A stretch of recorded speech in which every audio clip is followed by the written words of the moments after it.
Had some wet and cool weather to kick off this month, and with that, a drought monitor. Really not much to show you here across the northern plains and upper Midwest. Around the Devil's Lake Basin, a little bit of dry conditions to just near moderate there. Zooming out across the lower 48, a little bit more of the dry conditions around the Four Corners region. The southern plains dealing with just a few pockets of extreme to severe drought out there. But back to the northern plains and Midwest, it's just been wet and cool, so really not too much to show you here on the drought monitor.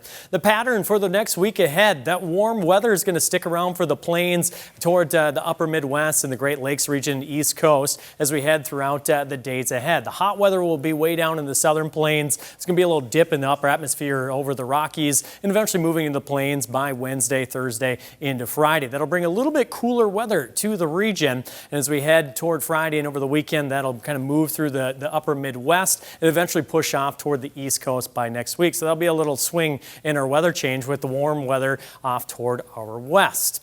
So the next week ahead for the 22nd through the 28th, a little dip in the upper atmosphere will be kind of near the northern plains, having the jet stream right over the Dakotas, kind of past Minnesota there, and the cool air kind of filtering in very close to our region. We'll be watching for the potential for some frost to develop near the Great Lakes, and that may dip down into parts of the Midwest. Keep an eye on that. Precipitation this week, it is looking a little bit still on the wet pattern, even though we do have some warmer temps along the way. That could lead to some showers into next week near the upper Midwest with a little bit more activity along the eastern seaboard. So to recap things here, it is kind of still looking like a rainy September ahead for us. We got that mid-month warm up. We'll be talking about the warmer temperatures in the plains, including the upper Midwest and northern plains and the Dakotas. And as we look ahead toward the end of the month, it will be just a little bit on the cooler side to close out and be watching for the potential for some frost.